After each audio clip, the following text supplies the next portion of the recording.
Right, so camps, basically, are...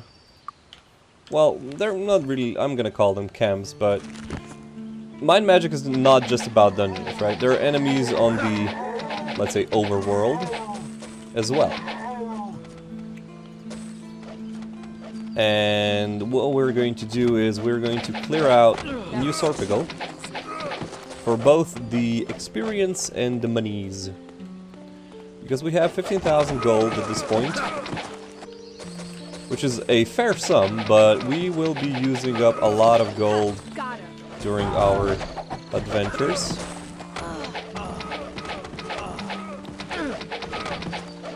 I'm just gonna kill these mages first while I strafe left to right. You can dodge, I want to say, most of the projectiles by doing that. In any case, you will be a lot safer. Just sort of running around. Also, let me just cast Wizard Eye because, oh yes, so I can sort of see everybody. As you can see, I'm dodging all of their attacks. Meanwhile, I'm pretty much killing a lot of them. Now, some are probably gonna hit me since they're already very close. But all in all, I've dodged more than I've, you know... I basically dodged more spells than I would have if I just ran towards them. Because at this point, I'm still not very healthy or tanky in terms of everything. So it's nice to just, you know, take it slow, take it easy. It's gonna be a very chillaxed 100% playthrough that I'm gonna be doing for you. And then, again, as I said, this is being made to replace the previous tutorial that I did, which it was nothing wrong with it, like, in terms of content. It's just it wasn't really technically up there. So I decided to sort of remake it as I fiddle around with my microphone some more. So let's pick this stuff up. Corpses give you money. And sometimes you even get some other drops. For example, I got a staff now, and I just realized that I haven't dropped off the quests that we've actually done in the abandoned Temple of Ba.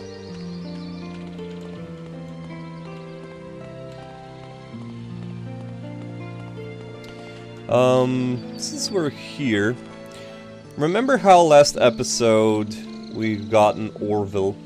Well, Orville gives us the unlimited item identification and a 5% bonus on all experience gained. And we found him in a house. However, that is not the only way of getting hirelings. If you talk to the NPCs sort of walking around, you can also get them to join you. However, only some of them actually have an impact. So what we are looking for, ideally, is... And there's another scholar there. Is an instructor. And an instructor is a very simple NPC that basically gives us 15% more experience points. And that would be very nice. If we can get, you know, an instructor. Now, I actually know where to get an instructor. Greetings and salutations. Like, which house has one, but I'm not going to be skipping ahead to that part.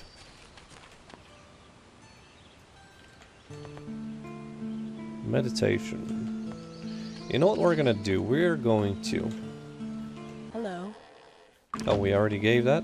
Oh, and we gave that? Well, we still have the candelabra, right?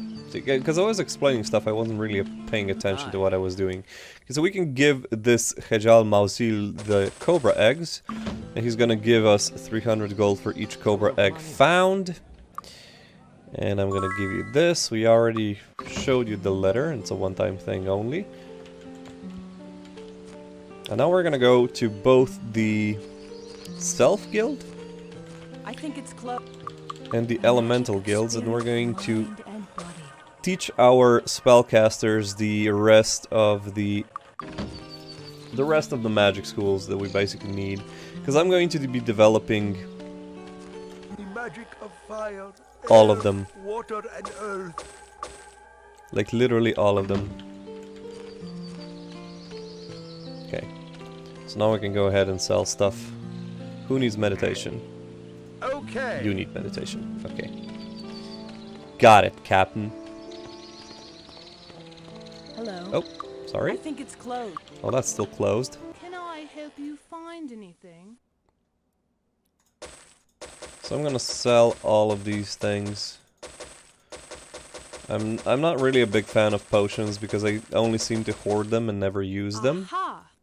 Thanks. And I know myself enough that I can say that I am not going to change. Things that can be done with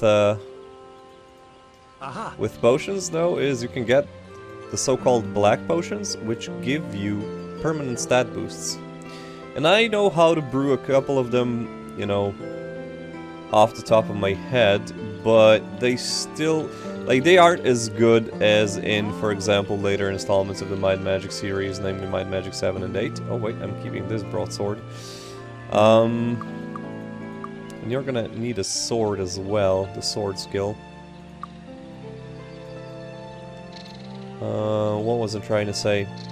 Oh yeah, so I don't consider potion brewing in Might and Magic 7 or Might and Magic 6 to be worth it, unfortunately. There is, you know, I guess there is arguments to be made for Might and Magic 7 and 8. Looking for a weapon? But honestly, like, potion brewing just is not terribly useful outside of some specific cases, I would say. Of course, it's always nice to have like a spare health potion or mana potion in your inventory in case something goes wrong.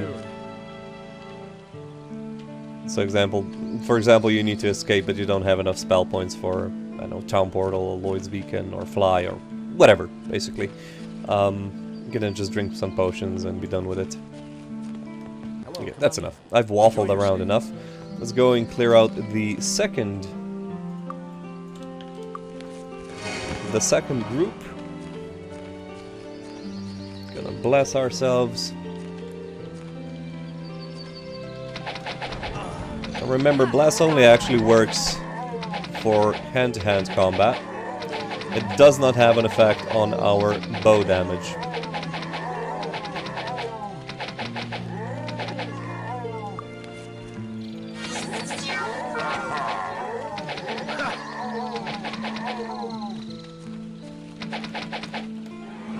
Seem to only be like normal goblins left, so I can just do this a bit easier in turn-based mode.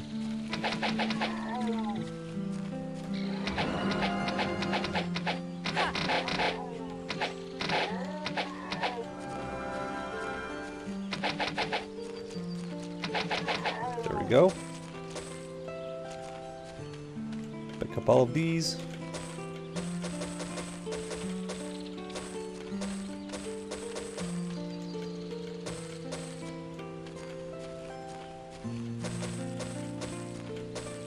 Got it. The trident. Remove fear. Nobody's afeared. Got it. Nobody's afeared. Aha. Okay, that's lovely. Got it. I've pretty much exhausted all of the things that New Sorpigal has for us. Now that I've, you know, I'd say killed the two camps, or destroyed the two camps. Which means we have to go somewhere else now. We are able to train to level 6, which is 2 more levels, which is super nice. And by training to level 6 we can get some more skills. Or some more levels in our skills and use them. Like I said, I'm going to try to spread out my points as evenly as possible. That is not... I would say that is not the optimal way of playing this game. Okay. But since I don't want to, you know, break the game too much, I want it to be sort of like a a beginner-friendly playthrough of, you know, here's what you need to do X. I feel like this is gonna work perfectly. So we are going to do a quick hop back to Mist, actually. Wait, first we're gonna go for Perception Expertise, and the Perception teacher is right here. Okay. Perception, like I said, is unfortunately a necessary skill. You need Expert Perception, so rank 4 Expert Perception Welcome aboard. Raise the to actually flag and finish the hoist game. sail. Which I don't know why they decided to do so. Okay, we're gonna go to Mist. We're gonna use the boat to get there. Luckily I did travel there today. Orange liquid. Yes, you definitely need the intellect still. So intellect is only gonna be useful to my sorcerer and to my archer, but sorcerer needs it first.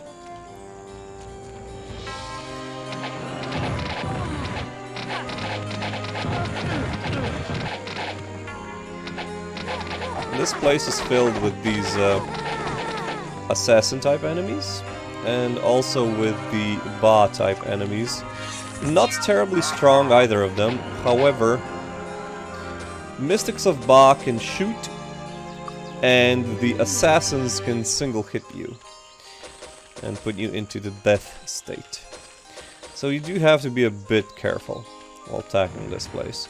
We're gonna go to this castle, visit Albert Newton, and get both his quests. And Albert Newton is the person in charge of promoting our sorcerers to wizards.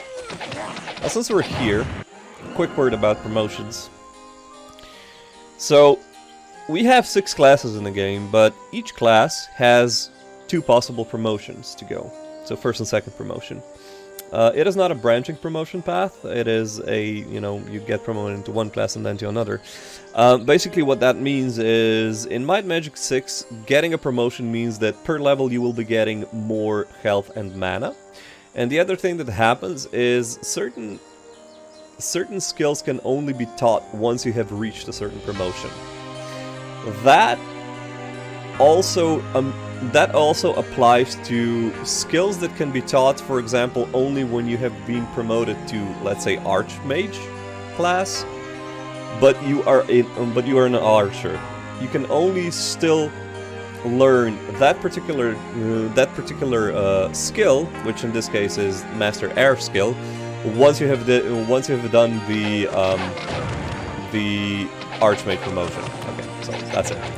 That was a bit of a convoluted explanation, but basically promotion's good. The one downside of promotions is that you will be spending more money per level up in the training hall, but that's not really too much of a problem. And it is February, so I'm going to introduce another mechanic that Might and Magic 6 has, and that mechanic is pilgrimages. And for some reason, this particular shrine, if I touch this shrine on February, it gives me plus 10 intellect, but this is the only shrine that is active without you reaching the seer, and we will be visiting that guy later on. I will make a note of that. Basically every month there is a new pilgrimage that you can do. If I remember correctly, the first time you do a pilgrimage you gain plus 10 stats, and all the next times you gain like plus 2 stats, but I'm not entirely sure about that. I don't generally, like, when I'm playing the game, you know, by myself, for myself, or however you want to say that, I don't really go for pilgrimages. I find them to be a waste of time because I generally finish the game very quickly. However, in any sort of challenge setting, in any sort of, you know, this is the first time that I'm playing the game, in any type of, basically in any type of setting in which you will play the game for a longer amount of time, going for pilgrimages is generally worth it. Good day. Okay, so this guy teaches us Master Meditation, but why we went here is we want to Hello. Thank you. join the different elemental type guilds. So there is a elemental guild, and there is also guild of air, fire, water, and earth. Same as with the self guild. The self guild is a sort of guild that combines the spirit, mind, and body magic, much as the elemental guild combines fire, air, water, and earth magics. But then you also have the guilds of body, mind, and spirit, which just sell, you know, the spells from those particular schools. And the reason why I wanted to go here is we want the learning skill on all of our characters. We are definitely buying lightning bolt. Shield, sure, but we are looking for... Oh wait, we won't get jump here, but that's fine. We're going to buy another sparks though, because we want it for our sorcerer. Yes. Yes. We're gonna be teaching shield and lightning bolts to our archer, because she will be getting the necessary skill points first to be effective. This is the Guild of Fire. Ring of Fire not particularly effective, but we will be buying both hastes. Let's buy a let's buy a fireball as well. That's it. Okay. Yes. Okay. Okay, that's fine. And in magic, we're gonna buy Water Walk for now, an enchant item, and Ice Bolt, and nothing else. Okay. So we're gonna buy some spells. You can visit them, you can see what spells they have for you, and let me just explain why I bought the things that I bought. So, I bought Haste in the Fire Guild. Haste is a very, very strong spell. Basically what it does, it reduces your recovery time by 25 points, I think. It's either 25 or 15. It basically makes your turns come faster. And there is a point where you reach a certain sweet spot with haste, that you basically turn your characters into a sort of machine gun of spells and physical attacks. So haste is basically a spell that increases your DPS. I went with Sparks for my wizard as well, because Sparks is just such a good spell that I'm probably going to be using it a lot in dungeons, both with my sorcerer and my archer, until my archer, you know, reaches 0 spell points. For water magic, we already had Poison Spray. We're not going to be using that much now that we have access to Sparks. I bought Water Walk because, you know, it allows me to walk on water, and that can basically give me like certain advantages when trying to approach certain places. Ice Bolt, because it is the first, I would say, good direct damage spell in the water, in the water magic tree. Poison Spray is good. It does stack nicely when you get it to master, but unfortunately a lot of monsters have resistance to poison, so Ice Bolt is going to be the first, like, reliable one. And it deals 1 to 7 points of damage, which is quite a lot. Enchant Item is super good, because Enchant Item basically enchants your items.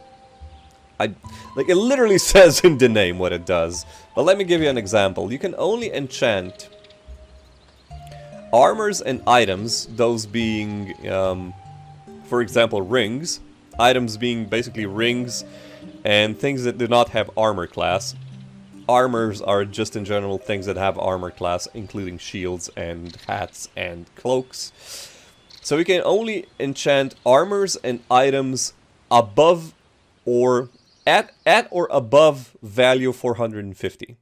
We can actually enchant this leather. We cannot enchant weapons yet, because, as you can see, the description says that only Master allows enchantment of weapons. However, with weapons it's a bit easier to enchant them, because you only need a value of 225, so half of the normal value that it's needed to enchant the armors. Basically it works like this. This is a normal suit of enchanted leather. It gives me plus 10 armor. I enchant it now, and it also gives me plus 8 luck. And what is also good about it is it drives the value of the item up. So before it was value 450, now it has a value of 1250. So you can use the enchant item spell to sort of increase your monies. And we're gonna enchant this. We have nothing else. That's And the beyond spell my skill. failed There's because I nothing don't can have do. enough It's fixed. because I don't have enough enough skill in water magic. It's fixed. Because I think it's like a 10% chance of working per point of skill. It's Okay, fixed. so it's gonna keep doing that. But I want that enchanted, because you can get some very lovely things by enchanting your items. Armor class +7, super, super, super nice. Okay, good. And we can just sell all the other things. Would you like to buy something? Ooh. Come again. So, oh, can I actually buy a good Would you like to buy spear something? here? There's a normal halberd. 3d6, 4d6 equals... That is basically 4 times 1 to 6, and that means it deals 4 to 24 damage. So, halberds are the strongest weapon types in Might and Magic 6. No other weapons in raw power come close without, you know, without skill being involved. However, for now I'm going to stick with this sword, because this sword, for me, it deals 3 to 9 plus 9 damage.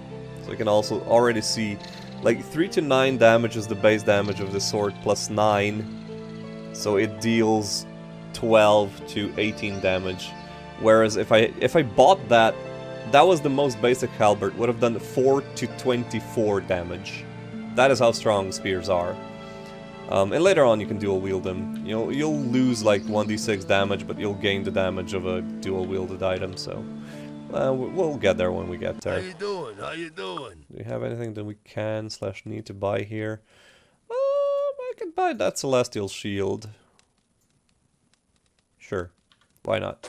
Come back. We have the money and we can enchant it. Very nice. Half damage from all missile attacks. That was very lucky. How you doing? That is a How good you doing? enchantment. Come back soon. Because it basically halves not only things like let's say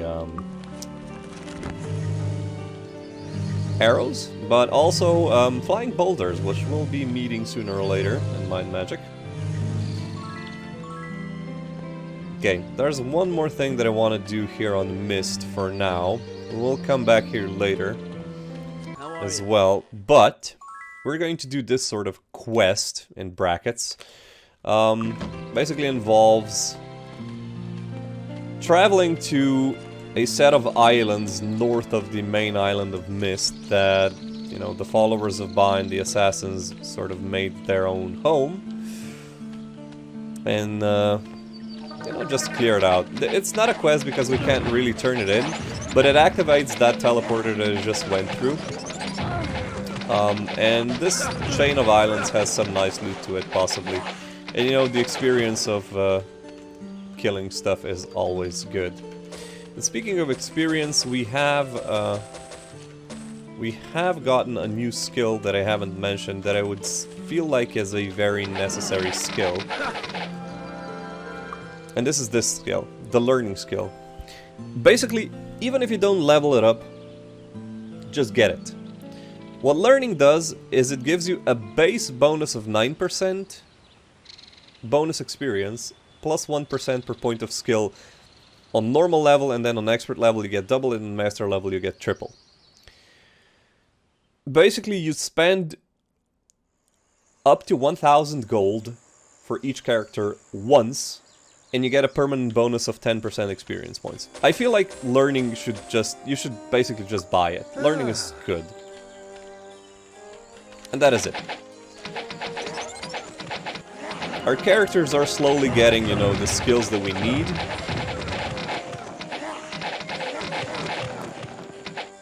Each of our characters has like one, Each of our characters has like one world traveling skill. They all have weapon skills, armor skills. We have most of the magic skills, but not all of them. We still need light and dark magic, and we can teach light and dark magic to our cleric and sorcerer, but not on this place. Oh, is this gonna blow up in my face? No. Okay, so we have enough disarm trap. We don't need expert. That's good.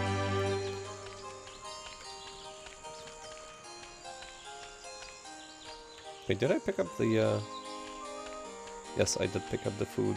I'm such a dumb... Like, I do so many things automatically already in this game that I sometimes forget whether or not I did, you know, a thing, basically.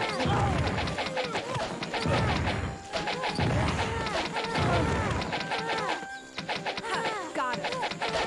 Okay. Ooh. Oh my god. That was a strong hit.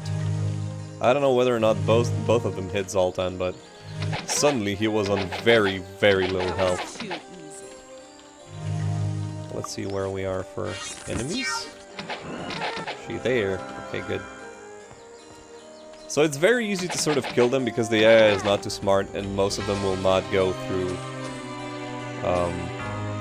most of them will not go across bridges, right? So you can just sort of stay on one side of the river and then just kill them with bows. And this is why I would consider bows to be just a necessary purchase each and every single time. Let's pick up these fruit trees to get more food.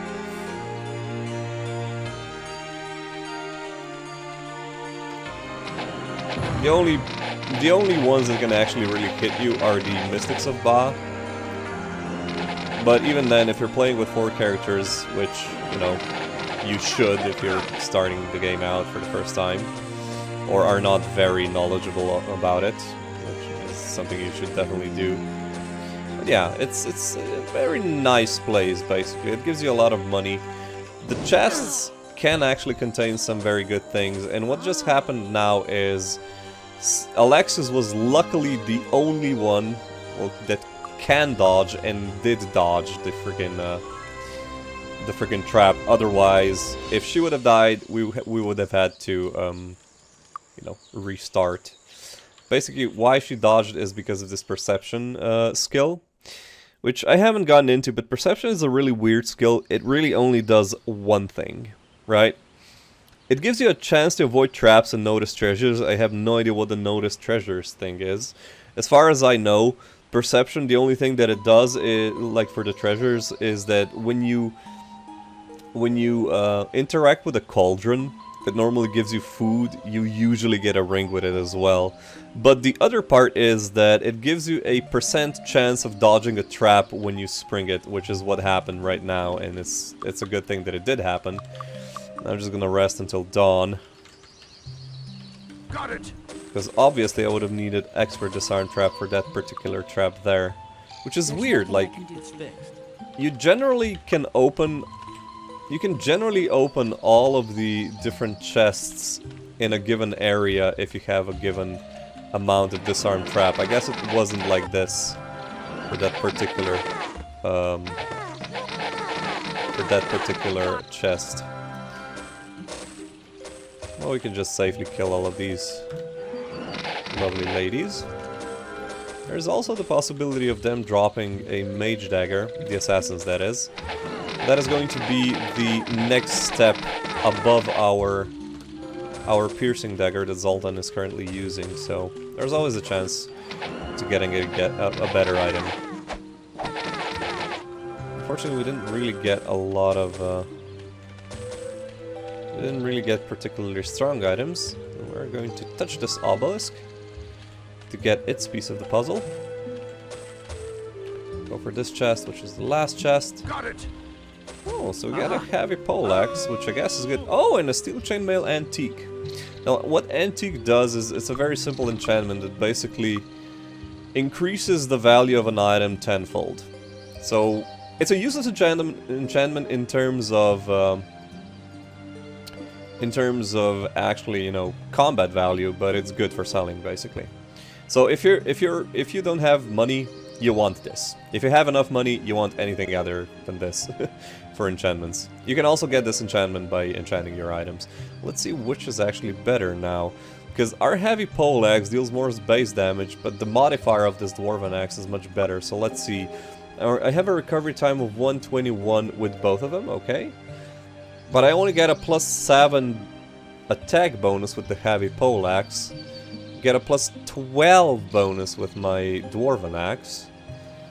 And I don't seem to be dealing that much lower, like, average damage. 17 to 21 with this Hand Axe, or Dwarven Axe, and 11 to 29 with my Heavy Pole Axe.